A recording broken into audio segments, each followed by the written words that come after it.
Well, today we're talking about politics, so you know it's a lie. I guess. Have you had enough about politics? Oh, well, you're going to get a little bit more today. So, in today's section in the book of Proverbs, it talks about politics, but it says that what is good for you as a person is also good for you as a political animal, as good for the nation. And what is good for you as a person is to help the poor. And what is good for a nation is that nation which takes care of the poor. That's its political point. I would like to introduce you to one of my, in the South they would call them a honey stick. This is a story, this is a man that I am very fond of, and I'm fond of telling the story. It's about a guy that we used to call Mr. McMinnville. I don't even remember his name. We called him Mr. McMinnville because anytime you talk to him, sooner or later the conversation would end up around McMinnville, which is a town in Oregon. That town in Oregon, by the way. Very nice, pretty place. And he would always end up talking about McMinnville, so we would talk about McMinnville, and he would say how wonderful it was growing up there and what a wonderful place it was. He was an elderly man. I don't know that he had ever been totally with it. He had some mental issues. And so he lived in a home. He would come down to church every Sunday. He would sit in the very front row. And at exactly noon, when our church was supposed to get out, he would turn around and he would look at the clock. He didn't have a watch. I don't know how he knew. His stomach would go off or something, his nap was over. And, but every Sunday, every noon, he'd turn around and look up at the clock, turn back, and the pastor would know he was done. It was better than starting the organ playing. Once Mr. McMinnville turned around, we were out. I don't know if he'd ever turned around early because we'd have been done early, but that didn't happen. So Mr. McMinnville came to church. Well, one day, he had been walking around town, and he needed to go to the bathroom. And so he walked into the front doors of the church to use the bathroom, which was like 10 steps away from the front door. And one of our deacons saw him come in. Everybody knew this guy. Everybody recognized him. One of our deacons sees him comes in. And he says, "What are you doing here?" "Well, I need to use the restroom." "Well, you can't use the restroom. You go home and use your restroom." I need to use the restroom." "You go home and use your own restroom."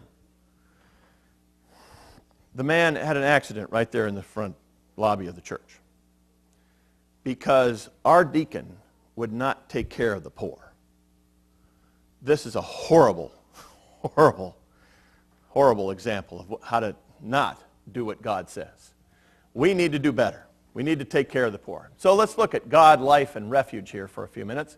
This unit is framed by this idea of fearing the Lord. We understand that in the book of Proverbs, the fear of the Lord is realizing that He knows more than we do, and we're going to humbly obey what He has to say. It centers on that idea, and it says because you have that idea, because you have that characteristic in your life, you will be honored in your community, and you will have community standing. It says in verse 16 that a wise man fears the Lord and shuns evil, but a fool is hot-headed and reckless. This one skateboarder says, if you'd wreck less, I would think you were not so reckless. That's not exactly what it means. These are linked, this one and the next verse are linked by images of this hair trigger temper and also folly. People who have that kind of temper have that kind of reputation as being foolish. If a prudent person considers their steps, they turn from evil, according to verse 16.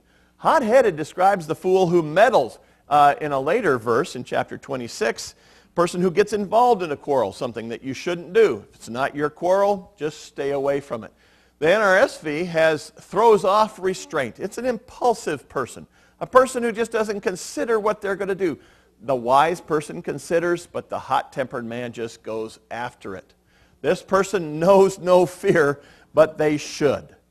They don't know what they're getting into, and they don't care, and they just get into trouble because they have not considered their steps. Reckless translates the Hebrew word for trusting. Isn't that an odd kind of statement? Trusting in things that you shouldn't, like standing in front of a rhinoceros. I don't think that's a very smart thing to do, but I think the picture's probably photoshopped or taken at a museum. We can trust God. That's not impulsive, that's considered. But if we trust in stupidity, we're going to end up nowhere.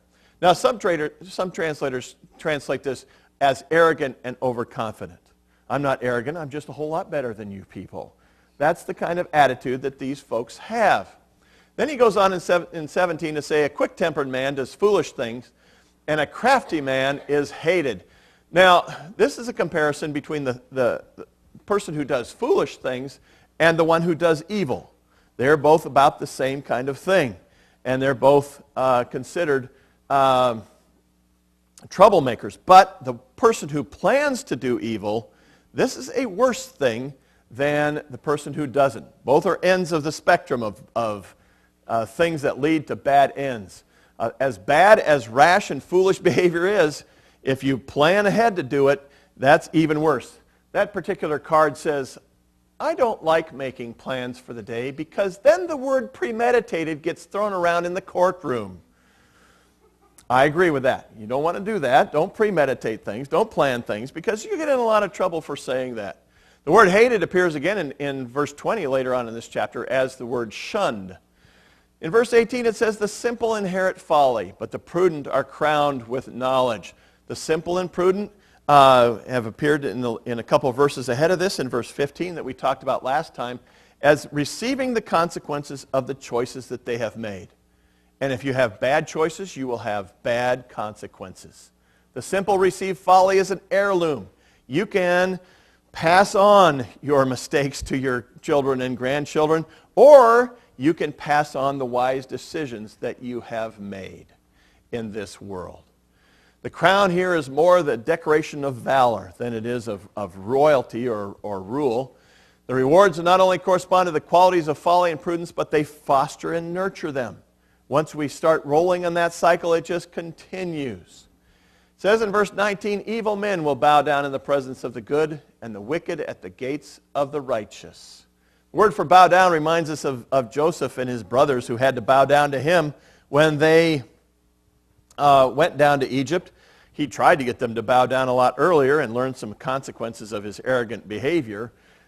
He became a more humble person, and they had to bow down before him. This proverb offers hope to those who often see that good has to serve evil. That's Dr. Evil for those of you who don't know that movie, which I hope you don't. Maybe I shouldn't put up slides of movies that I'm not sure we should watch. Anyway, oftentimes we do have to bow down before evil. And this gives us hope in that situation. Verse 20, the poor are shunned even by their neighbors, but the rich have many friends. Verses 20 and 21 are linked by the repetition of the word neighbor and also of needy and of poor. And so these verses connect, and we need to understand their connection. When read together, the main contrast is between this self-interested love shown to the rich and the selfless kindness that we can show to poor people in our community. The poor who need friends have none, and those people who don't need them have lots. It's the way the world works. This is a very sharp critique, and it's heightened by that use of that word neighbor. Who is your neighbor? It's the one who needs help, and we need to understand we should be their friends. In ancient Israel, neighbor love included leaving the edges of your fields so that people could glean. You know, it's like Kanks having way too many sweet potatoes. And they're leaving them all out there in the patch for you to come and join them. No, sort of. Call Diana if you need sweet potatoes. She's willing to let you glean. It talks about honest dealing, just dealing, and it also talks about correction.